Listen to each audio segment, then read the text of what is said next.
Breaking news చూస్తున్నాం. ఛత్తీస్గఢ్ బీజాపూర్ జిల్లాలో మావోయిస్టులకు పోలీసులకు మధ్య ఎదురు కాల్పులు జరిగాయి. ఈ కాల్పుల్లో 12 మంది మావోయిస్టులు మృతి చెందగా మరికొందరికి గాయాలయ్యాయి. బీజాపూర్ జిల్లా దక్షిణ ప్రాంతంలో భీకర ఎదురు కాల్పులు కొనసాగుతున్నాయి. ఈ ఆపరేషన్లో ఎన్కౌంటర్ ని ధృవీకరించిన డీఆర్జీ బృందం పోలీసులు.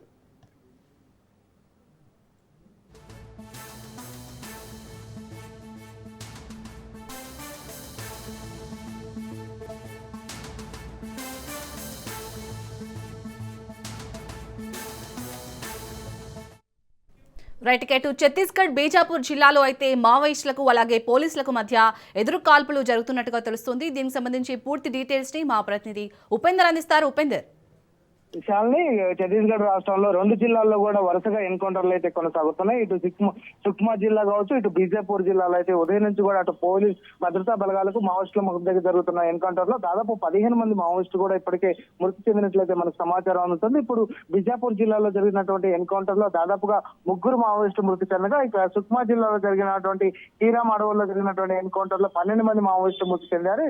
ఇక మృతి చెందినటువంటి ఆ ఘటనా స్థలంలో భారీగా ఆయుధాలు కూడా స్వాధీనం చేసుకున్నట్లయితే తెలుస్తుంది. ఉదయం ఏదైతే భద్రతా బలగాలు ఒక్కడిగా సెర్చ్ ఆపరేషన్ చేస్తున్న నేపథ్యంలోనే ఉదయం 5 గంటల సమయంలో ఇటు డీఆర్జీ బలగాలకు అటు మావోయిస్టులు ఒక్కసారిగా తారసపడ్డారు. ఈ నేపథ్యంలోనే ఒక్కసారిగా కాల్పులకు తెగబడటంతో ఇటు భద్రతా బలగాలు కూడా ధీటుగా కాల్పులు చేశాయి. ఈ నేపథ్యంలోనే అటు బీజాపూర్ అడవుల్లో జరిగినటువంటి ఎన్కౌంటర్ లో 3 మావోయిస్టులు అయితే ఇప్పటికే మృతి చెందినారు. వారి మృతదేహాలు కూడా స్వాధీనం చేసుకుంటున్న పరిస్థితి కనిపిస్తుంది. ఇక ఆపరేషన్ ఇప్పటి వరకు కూడా కొనసాగుతుందని చెప్పేసి అయితే అధికారులు కూడా చెప్తున్న పరిస్థితి కనిపిస్తుంది. ఇక భద్రతా బలగాలు ఈ సమాచారాన్ని త్వరలోనే తెలియజేస్తామని చెప్పేసి చెప్తున్నారు. ఇక మరోవైపు ఏదైతే ఛత్తీస్గఢ్ రాష్ట్రంలోని మరో జిల్లా ఏదైతే సుక్మా జిల్లాలో ఉన్నటువంటి భారీ భద్రతా బలగాలు భారీ విజయాన్ని సాధించాయనైతే మనం చెప్పుకోవచ్చు.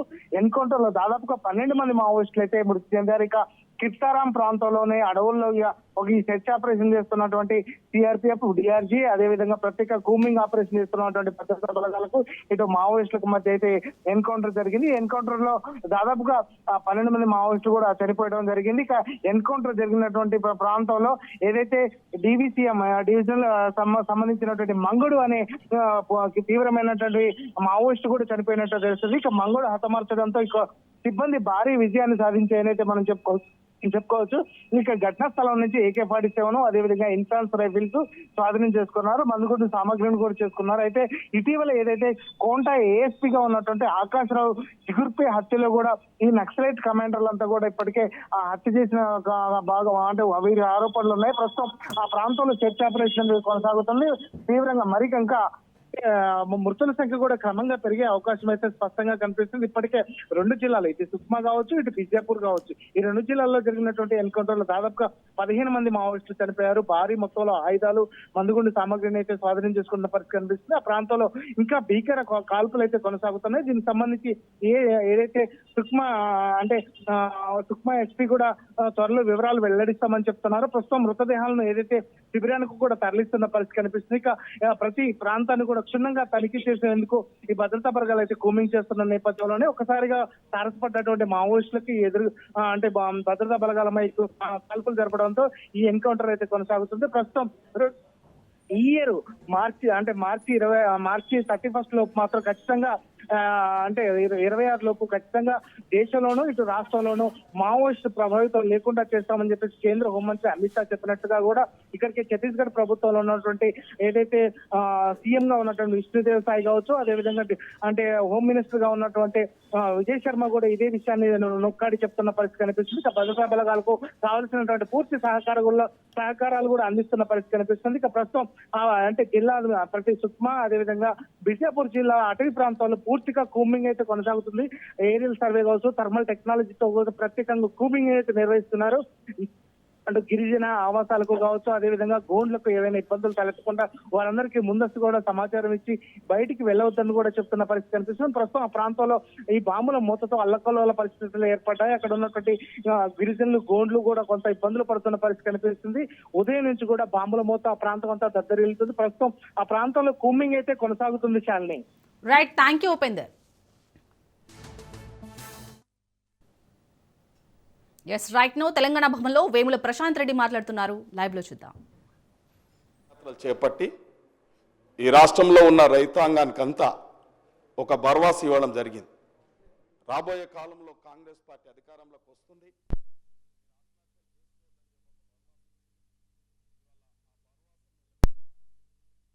ఇవ్వబోతున్నారో ఇరిగేషన్ శాఖ మంత్రి ఉత్తమ్ కుమార్ రెడ్డి గారు టీపీసీసీ ప్రెసిడెంట్ హోదాలో అట్లనే శాసనసభ్యుడు హోదాలో ఆరో సంతకం పెట్టిరు ఈ ఉత్తరం మీద. అట్లనే ఇప్పుడు ఎవరైతే ఫైనాన్స్ మినిస్టర్ ఉన్నారో బట్టు విక్రమార్క గారు ఆ రోజు కూడా ఆయన సంతకం పెట్టినారు దీంట్లో. అట్లనే పద్మావతి గారు ఇవాళ శాసనసభ్యుడిగా ఉన్నారు, సభ్యురాలుగా ఉన్నది, ఆమె కూడా సంతకం పెట్టింది. అప్పుడు వాళ్ళు ఈ లెటర్లో వాళ్ళు ఏమన్నారంటే స్పీకర్ గారికి ఉద్దేశిస్తూ we would not be able to attend if the audio visual presentation is held in the assembly because it is against the standards and traditional parliamentary practice followed in the parliament or in any assembly in India. అంటే power point presentation అనేది parliamentary సాంప్రదాయాలకు విరుద్ధం. అసెంబ్లీలో కానీ పార్లమెంట్లో కానీ power point presentation ఇవ్వకూడదు. మీరు పార్లమెంట్ సాంప్రదాయాలకు అసెంబ్లీ సాంప్రదాయాలకు విరుద్ధంగా మీరు పవర్ పాయింట్ ప్రజెంటేషన్ ఇస్తున్నారు కాబట్టి మేము అటెండ్ కాము, మేము రాము, ఆ పీపీటీ ప్రజెంటేషన్ అసెంబ్లీకి మేము రాము అని రాలేదు కూడా ఆ రోజు వాళ్ళు రాసిన ఉత్తరం. ఇవాళ వాళ్ళే మళ్ళీ పవర్ పాయింట్ ప్రజెంటేషన్ ఇస్తూ ఉన్నారు. ఆ రోజు ప్రతిపక్షంలో ఉన్నప్పుడేమో పీపీటీ అసెంబ్లీలో ఇవ్వడం తప్పు, ఇవాళ అధికారంలో ఉంటేనేమో పీపీటీ అసెంబ్లీలో ఇవ్వడం కరెక్ట్. వీరి ద్వంద్వ ప్రమాణాలని దయచేసి తెలంగాణ సమాజం ప్రజలు అర్థం చేసుకోవాలని కోరుతా ఉన్నా. వారు బైకాట్ కూడా చేసినారు ఆ రోజు. అదే మేము వీళ్ళు ప్రభుత్వం మాకు బీఏసీలో చెప్పినారు, వాళ్ళు మేము పవర్ పాయింట్ ప్రజెంటేషన్ ఇస్తాము అని చెప్పినారు. అప్పుడు మేము బీఏసీలో అడిగినాం, అయ్యా మీరు పవర్ పాయింట్ ప్రజెంటేషన్ ఇస్తే మా వైపు వాదన కూడా ప్రజలకు చెప్పుకోవాల్సినటువంటి హక్కు మాకుంటుంది, మాకు కూడా అసెంబ్లీలో పవర్ పాయింట్ ప్రజెంటేషన్ ఇవ్వడానికి అవకాశం ఇవ్వండి అని బీఏసీలో హరీష్ రావు గారు నేను ఇద్దరం రిక్వెస్ట్ చేసినాం స్పీకర్ గారు. అప్పుడు మేము ఇయ్యము అని చెప్పినారు, మీకు ఇయ్యము అని ఎల్ఏ మినిస్టర్ గారు బట్టి విక్రమార్క గారు చెప్పినారు. మేము స్పీకర్ గారికి లిఖితపూర్వకంగా కూడా వారికి ఇచ్చినాం, ఒకవేళ మీరు అధికార పక్షానికి ప్రభుత్వానికి పాలమూరు రంగారెడ్డి లేదు కృష్ణానది జలాల మీద పవర్ పాయింట్ ప్రజెంటేషన్ అవకాశం ఇస్తే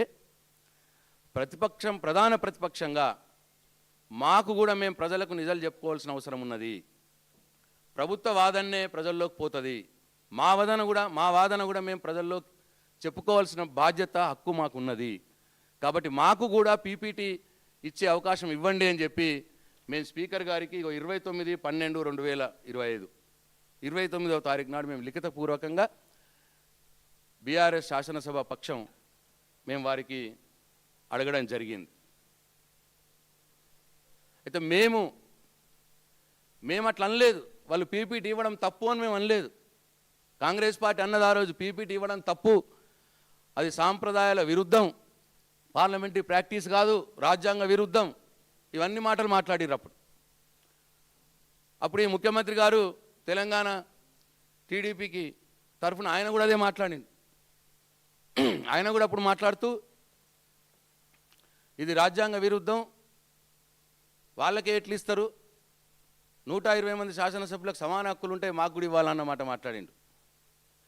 వీళ్ళేమో బట్టి విక్రమార్క గారు ఉత్తమ్ కుమార్ రెడ్డి గారు మెయిన్గా ఇప్పుడు ఉత్తమ్ కుమార్ రెడ్డి గారు పీపీటీ ఇస్తూ ఉన్నాడు. ఇవాళ ఎవరైతే పీపీటీ అసెంబ్లీలో ఇస్తున్నాడో ఆయననే ఇది సభా సాంప్రదాయాలకు విరుద్ధం అని లెటర్ రాసినాడు స్పీకర్ గారికి. కానీ మేము అట్లా అంటలేం, ఇవ్వండి మీరు పీపీటీ ప్రజెంటేషన్ మీరు ఇవ్వండి, ప్రజలకు చెప్పండి, కానీ మా వాదన కూడా చెప్పుకునే అవకాశం మాకు ఇవ్వండి అని చెప్పి మేము స్పీకర్ గారిని కోరినాం. ఇది కాంగ్రెస్ పార్టీకి బీఆర్ఎస్ పార్టీకి ఉన్న తేడా, దయచేసి గమనించండి అని చెప్పి మేము కోరుతా ఉన్నాం. కాబట్టి మేము స్పీకర్ గారి యొక్క పక్షపాత వైఖరికి నిరసనగా, ముఖ్యమంత్రి గారి యొక్క జగుత్సాకరమైనటువంటి వారి వాడినటువంటి పదాలకు నిరసనగా ప్రధాన ప్రతిపక్ష సభ్యులైనటువంటి మాకు మాట్లాడే అవకాశం ఇవ్వకుండా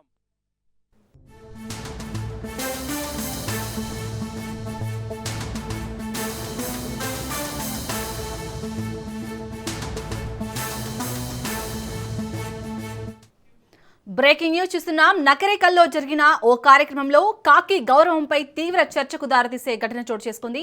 పోలీస్ అధికారిగా విధులు నిర్వహించాల్సిన నకరేకల్ సీఐ వెంకటేశ్వర్లు అధికార కాంగ్రెస్ నాయకులకు భోజనాలు వడ్డించారు. కొసరి వడ్డించారు. కాంగ్రెస్ ఎమ్మెల్యే వీరేశం సహా అధికార పార్టీ నాయకులకు సీఐ వెంకటేశ్వర్లు స్వయంగా భోజనాలు వడ్డించడం వివాదాస్పదంగా మారింది.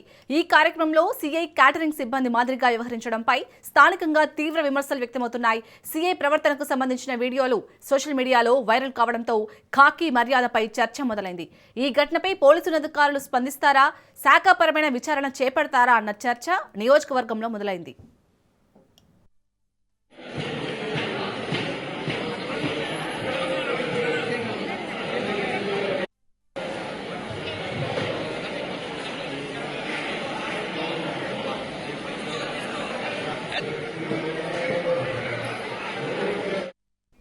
ఇక నకరేకల్లో జరిగిన ఈ ఘటనకు సంబంధించి పూర్తి డీటెయిల్స్ ని మా ప్రతినిధి పుల్లారావు అందిస్తారు. పుల్లారావు, ఈ ఘటనపై పోలీసు ఉన్నతాధికారులు ఎవరైనా స్పందించారా ఇప్పటివరకు? కానీ ఈ నకరేకల్ సిఐ వెంకటేశ్వర్లు విషయం మాత్రము జిల్లాలో ఒక చర్చనైనటువంటి అంశంగా మిగిలించుకోవచ్చు. దీనికి సంబంధించి డిసెంబర్ 24వ తారీఖు అంటే క్రిస్మస్ కు ముందు రోజు సంబంధించి ఒక విందు అనేది ఏర్పాటు చేయడం జరిగింది. ముఖ్యంగా దీనికి సంబంధించి భోజనాలు ఏర్పాటు చేసిన పరిస్థితి ఉంది.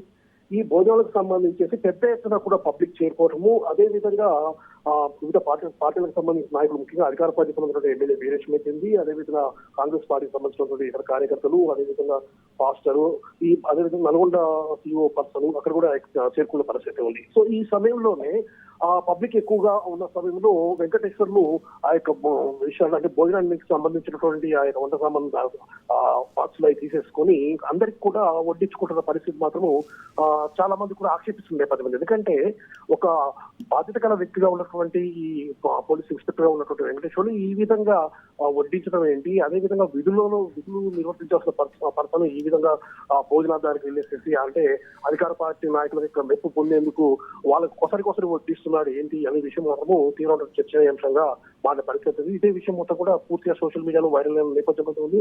అయితే ఈ విషయానికి సంబంధించి స్థానికులు కొద్దిమంది చెప్పిన విషయాల ప్రకారము ఆ రోజు అంటే ఈ దీనికి సంబంధించి క్రిస్మస్ ముందు సంబంధించేసి ఈ యొక్క కార్యక్రమం ఏర్పాటు చేశారు, వీళ్ళు భోజన కార్యక్రమాలు ఏర్పాటు చేశారు. కాబట్టి ఆ యొక్క భోజన కార్యక్రమాన్ని పెద్ద సంఖ్యలో పబ్లిక్ రావటం వల్ల ఆ యొక్క క్రౌడ్ అనేది ఎక్కువగా ఉండేసరికి సిఐ ఈ విధంగా అంటే ఇన్ఫార్మ్ లో ఉన్నాడు, కానీ దానికి సంబంధించిన క్యాప్ పక్కకు పెట్టేసేసి ఒక సాధారణ పౌరులుగాను వడ్డించుకుంటూ వెళ్ళాడు. దీంట్లో తప్పేముందని చెప్పి కూడా కొంతమంది వ్యక్తులు ఆరోపిస్తున్న నేపథ్యం అయితే ఉంది. సో చెప్తున్న పరిస్థితి ఉంది. ఈ విషయానికి సంబంధించి పోలీసు ఉన్నత అధికారులు కూడా సమాచారం అందింది. దానిపై పూర్తి స్థాయిలో ఎంక్వైరీ చేశారు. ఇప్పటి వరకు మాత్రము వెంకటేశ్వర పై మాత్రం ఎలాంటి చర్యలు తీసుకున్న పరిస్థితి లేదని చెప్పవచ్చు. సో కొంతమంది చెప్తున్న విషయాల ప్రకారము అతను క్యాప్ తీసేసి వడ్డించాడు కాబట్టి దాంట్లో తప్పేం లేదు. క్లౌడ్ ఉన్న విషయంలో ఎవరికి ఇబ్బందులు తలెత్తకుండా ఉండేందుకే సీఐ వెంకటేశ్వర ఈ విధంగా చేశారని చెప్పి కొంతమంది చెప్తున్నారు. కానీ చాలా మంది చెప్తున్న విషయాల ప్రకారము కేవలం అధికార పార్టీకి సంబంధించిన నాయకులకు అంటే వాళ్ళ మెప్పు పొందేందుకే ఈ విధంగా చేశారని చెప్పేసి కూడా చాలా మంది కూడా విమర్శలు చేస్తుంది నేపథ్యం. మొత్తానికి అయితే ఈ వ్యవహారం మొత్తం కూడా పోలీసు ఉన్నతాధికారులు జరిగింది. దీనిపై పూర్తి స్థాయిలో విచారణ చేపిస్తాము. అతను ఉద్దేశపూర్వకంగా చేశాడా లేదా క్లౌడ్ ఎక్కువగా ఉండటం వల్ల తానే వడ్డించాడా అనే విషయంపై మాత్రం పూర్తిగా ఎంక్వైరీ చేస్తామని చెప్పి కూడా ఉన్నతాధికారులు చెప్తున్న పరిస్థితి. ప్రజెంట్గా మాత్రం వెంకటేశ్వర్లపై మాత్రం ఇంకా శాఖాపరమైనటువంటి చర్యలు కానీ అదేవిధంగా సంబంధించినటువంటి విచారణ జరిగినటువంటి విషయాలు కూడా పూర్తి స్థాయిలో నిర్వహించలేదని చెప్పవచ్చు. Right, thank you Pullarao.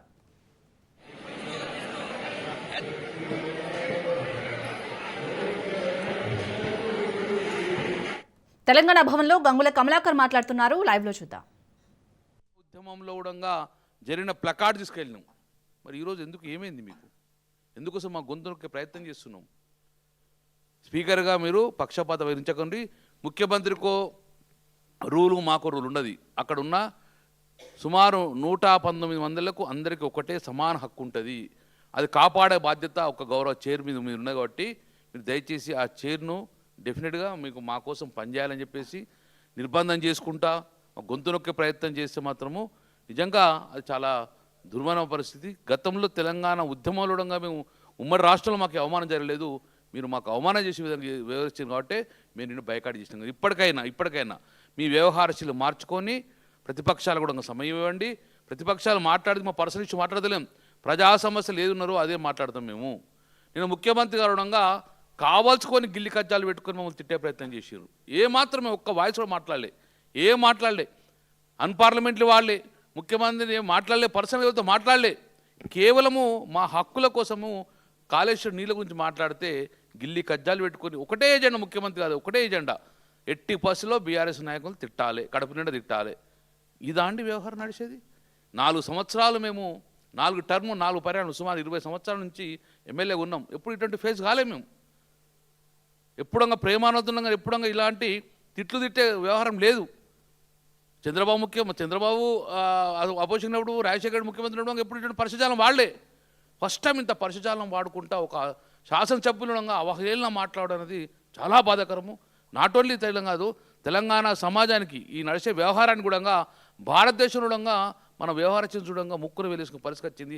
అలాంటి అవమాన పరిస్థితి తీసుకురావద్దని చెప్పే స్పీకర్ గారు దయచేసి ఇప్పటికైనా మీరు గతంలో ఉన్న స్పీకర్ గారు నడిపిన పనితీరును చూసి మీరు ఆ రకంగా పోవాలని చెప్పేసి మేము అన్ని రిక్వెస్ట్ చేస్తున్న దాన్ని బుల్డోజ్ చేస్తాము, మీ మైక్ కట్ చేస్తాము అనేది మీకు హక్కు లేదు. మైకు మీరు ఎస్క్యూఎన్ ఒక క్వశ్చన్ 2.5 గంటలు మాట్లాడతారా?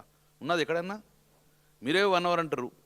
నువ్వు వేరే ఫామ్లో రావచ్చు కదా, దాన్ని తీసుకోవచ్చు కదా, తీసుకురారు. ఎజెండా కూడా మాకు నిన్న ముద్ర ఇస్తారు. ఎజెండా ఎప్పుడన్నా 1 డే ముందు వస్తుందా? ఎజెండా సేమ్ డే వస్తుందా? ఎప్పుడు మేము చదువుకుంటాం? ఇవన్నిటి కూడా స్పీకర్ గారు మీ వ్యవహారశీలు మార్చుకొని అందరికి సమాన హక్కులు కల్పిస్తేనే ఆ పీఠంకు గౌరవం ఇస్తాం. మేము కూడా అదే గౌరవంగా మీతో ఉంటామని చెప్పి ఇప్పటి కూడా మేము అదే గౌరవం మీకు ఇచ్చినాము. ఆ గౌరవాన్ని మీరు కాపాడుకోవాలని చెప్పేసి మేము స్పీకర్ గారు చెప్పడం జరుగుతుంది. ఉపాధి హామీ పథకం షార్ట్ డిస్కషన్ పెట్టినారు. ఏం చేసిందండి గవర్నమెంట్? 2 గంటలు ఒకటే ఒక క్వశ్చన్ మీద నడిపించింది. షార్ట్ డిస్కషన్కి అవకాశం ఇచ్చినట్టు అది ఎక్కడన్నా 2 గంటలు ఒక క్వశ్చన్ మీద ఎప్పుడైనా జరిగిందా అండి? గంట సేపు మాట్లాడతాడా? గంటం బావు మాట్లాడి ముఖ్యమంత్రి ఏది మంత్రి సమాధానం ఇచ్చినాక శ్రీధరబాబు గారిని కూర్చో అని చెప్పని ఆయన ఒక ఎల్ఏ మినిస్టర్ పాపం మధ్యలోనే కూర్చో అని, నీకు తెలియదు కూర్చో అని ఈయన గంటం బాబు మాట్లాడిండు. ఇంకెక్కడి షార్ట్ డిస్కషన్కి ఇంకా ఎక్కడుందండి? ఎందుకు మాట్లాడమండి షార్ట్ డిస్కషన్స్కి? మేము ఉపాధి హామీ పథకం గురించి ఎందుకు మాట్లాడడం? నేను జగదీశ్వర్ రెడ్డి గారు మాట్లాడటానికి సిద్ధంగా ఉంటాం మేము.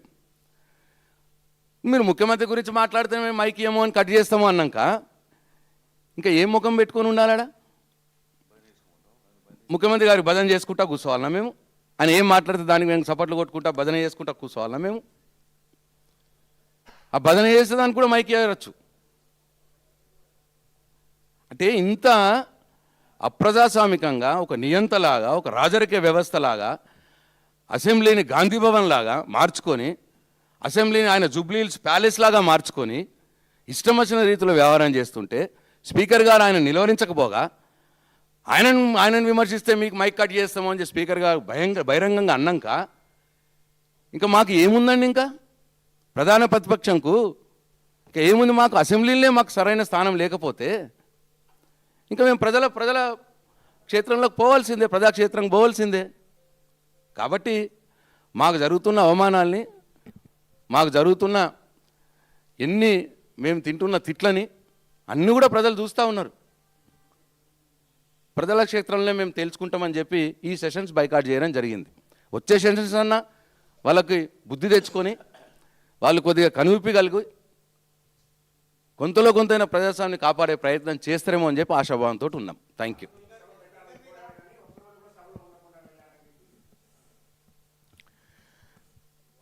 మీరు మీడియా వాళ్ళని అడగాల్సిన ప్రశ్నలు మమ్మల్ని అడుగుతున్నారు.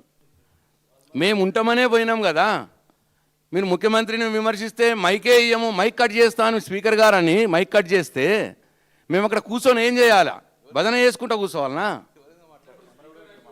ఏం మాట్లాడాలి? ఎవరి మీద మాట్లాడాలి?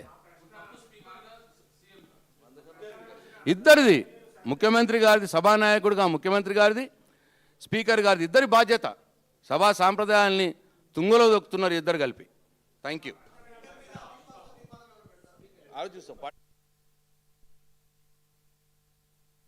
ఛత్తీస్గఢ్ బీజాపూర్ జిల్లాలో మావోయిస్టులకు పోలీసులకు మధ్య ఎదురు కాల్పులు జరిగాయి.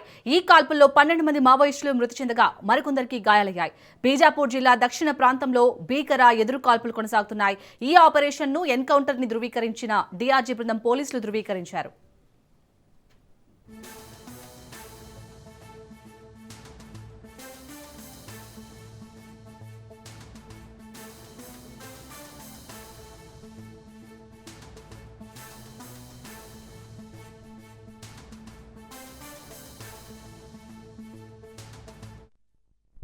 ఛత్తీస్గఢ్ బీజాపూర్ జిల్లాలో మావోయిస్టులకు పోలీసులకు మధ్య ఎదురు కాల్పులు జరిగాయి. ఈ కాల్పుల్లో 12 మంది మావోయిస్టులు మృతి చెందగా మరికొందరికి గాయాలయ్యాయి. బీజాపూర్ జిల్లా దక్షిణ ప్రాంతంలో భీకర ఎదురు కాల్పులు కొనసాగుతున్నాయి. ఈ ఆపరేషన్ ఎన్కౌంటర్ అని డీఆర్జీ బృందం పోలీసులు ధృవీకరించారు.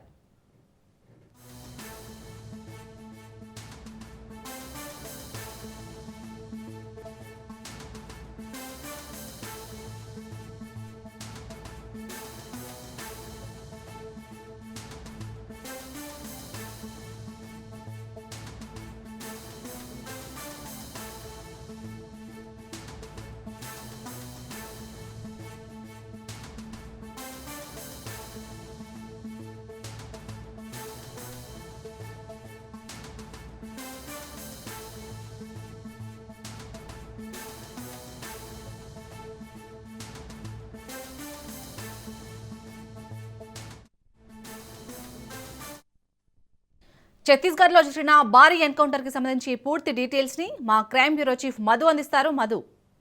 కోంటా కిసారం, ఈ కోంటా కిసారం అనేది చాలా దట్టమైనటువంటి అటవీ ప్రాంతం. సో ఈ దట్టమైనటువంటి అటవీ ప్రాంతంలోకి కూంబింగ్ అయితే ప్రధానంగా కూడా మావోయిస్టులు ఉన్నారు అనేటటువంటి సమాచారంతో రంగంలోకి దిగినటువంటి స్పెషల్ పార్టీ పోలీసులు ఎన్కౌంటర్ చేశారు. సో ఈ ఎన్కౌంటర్లో 12 మంది చనిపోయినట్టుగా అయితే సమాచారం అందుతుంది. ప్రధానంగా కూడా సచిన్ ఏరియా కమిటీ సభ్యుడు, మావోయిస్టు పార్టీకి సంబంధించి ఏరియా కమిటీ సభ్యుడు. సో ఈ నేపథ్యంలోనే సచిన్ కూడా ఈ ఎన్కౌంటర్లో ప్రకటించినట్టుగా కూడా సమాచారం. అయితే పూర్తిగా కూడా ఛత్తీస్గఢ్లో మావోయిస్టుకు సంబంధించినటువంటి కదలికలు ఏవైతే ఉన్నాయో ఆల్మోస్ట్ కంప్లీట్ అయిపోయిందని చెప్పాలి. మొన్నటి జరిగినటువంటి లొంగుబాట్లు కావచ్చు, ఎన్కౌంటర్ కావచ్చు, వాటన్నిటి నేపథ్యంలోనే ఛత్తీస్గఢ్ మీదనే ప్రధానంగా కూడా ఛత్తీస్గఢ్, ఒరిస్సా, ఆంధ్రప్రదేశ్, తెలంగాణ కావచ్చు, లేకపోతే మహారాష్ట్ర కావచ్చు, ఈ రాష్ట్రాలకు సంబంధించినటువంటి కీలకమైనటువంటి మావోయిస్టు పార్టీకి సంబంధించినటువంటి నేతలు ఎవరైతే ఉన్నారో వాళ్ళందరినీ కూడా పట్టుకున్నారు. కొంతమందిని ఎన్కౌంటర్ చేశారు. ఇప్పుడు చూసుకుంటే సచిన్ కూడా ఎన్కౌంటర్లో, ఇతను ఛత్తీస్గఢ్కి సంబంధించినటువంటి మావోయిస్టు లీడర్. సో ఇతను కూడా ఇప్పుడు ఆల్మోస్ట్ చనిపోయాడు. కాబట్టి ఇంకా ఏ మాత్రం కూడా మావోయిస్టు పార్టీకి సంబంధించినటువంటి కదలికలు అయితే లేవని చెప్పాలి. అండ్ ఇంకొకటి కీలకమైనటువంటి విషయం ఏంటంటే మరి కాసేపట్లోనే తెలంగాణ డీజీపీ ఎదుట వచ్చేసి మావోయిస్టు పార్టీకి సంబంధించినటువంటి కీలకమైనటువంటి నాయకులు, ఎందుకంటే ఇప్పుడు మన పేర్లు కూడా బయటకు వచ్చినప్పటికీ కానీ అఫీషియల్గా రావాలి. సో అఫీషియల్గా బయటకు రావాలి కాబట్టి మరి కాసేపట్లోనే తెలంగాణ డీజీపీ సిద్ధారెడ్డి ఎదుట మావోయిస్టు పార్టీకి సంబంధించినటువంటి అగ్ర నాయకులు ఇద్దరు లొంగిపోతున్నారు. సో ఈ నేపథ్యంలోనే ఇటు ఒకవైపు ఛత్తీస్గఢ్ కావచ్చు, ఇటు చూసుకుంటే మాత్రము తెలంగాణలో కావచ్చు, రెండు వైపుల నుంచి కూడా మావోయిస్టు పార్టీకి ఎదురు దెబ్బ తగిలిందని అయితే మనం చెప్పాలి. అలాగే మధు, ఇటు కేంద్రం అయితే మార్చి వరకు డెడ్ లైన్ పెట్టింది మావోయిస్టులకు సంబంధించి. సో ఈ మార్చి వరకు ఏదైతే మావోయిస్టులు లేని రాష్ట్రంగా ఉండబోతుంది అనుకోవచ్చా? ఖచ్చితంగా కూడా అంటే ఇక్కడ ఎక్కడైనా సరే మావోయిస్టు పార్టీకి సంబంధించినటువంటి నాయకులు ఎవరైతే ఉంటారో ఆ నేతలు కావచ్చు, మావోయిస్టు పార్టీకి సంబంధించినటువంటి నక్సల్స్ ఎవరైతే ఉంటారో వాళ్లకు ఒకటి ప్రధానంగా కూడా ఇక లొంగిపోవడమా లేకపోతే ఎన్కౌంటర్లో చనిపోవడమా, ఇదే ఈ రెండిట్లో ఇంకా ఏది వేరే గ్యాప్ అనేది ఏమీ లేదు. ఇక వస్తే లొంగిపోవాలి, వచ్చి లొంగిపోతే వెళ్ళను కూడా, అలా లొంగిపోకపోతే మాత్రం ఇప్పుడు జరుగుతున్నటువంటి ఎన్కౌంటర్ ఏదైతుందో ఈ ఎన్కౌంటర్లో ప్రాణాలు కోల్పోవాలి. ఇప్పటికే లొంగిపోయినటువంటి మావోయిస్టులు ఒకటే పిలుపునిస్తారు, మనము ఆన్ ఫీల్డ్ ఉంటాము, అంటే గ్రౌండ్ లెవెల్లోకి వచ్చి ఇక్కడి నుంచి ఇక్కడే పోరాడదాము, ఇక అడవుల్లో నుంచి బయటికి రావాలి అనేది పిలుపునిచ్చారు. వాళ్ళు ఇచ్చినటువంటి పిలుపు మేరకు వచ్చారు, లొంగిపోయారు, వెళ్ళను కూడా, అంతవరకు బాగానే ఉంది. కానీ ఇంకా లొంగిపోయినటువంటి మావోయిస్టులు ఎవరైతే ఉన్నారో వారి కోసమే వేట కొనసాగుతుంది. ఇప్పుడు ఛత్తీస్గఢ్లో జరిగినటువంటి ఎన్కౌంటర్ ఏదైతే ఉందో అక్కడ సచిన్ ఎవరైతే ఉన్నారో అతని ఏరియా అంటే స్థానికంగా ఉన్నటువంటి ఏరియా కమిటీ కార్యదర్శి, అతను చాలా కీలకమైనటువంటి నాయకుడు.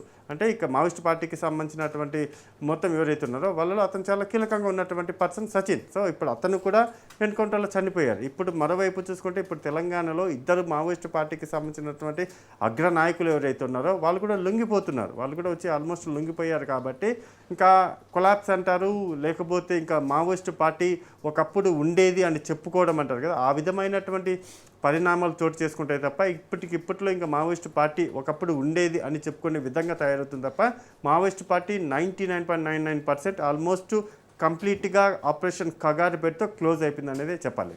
Right, thank you Madhu.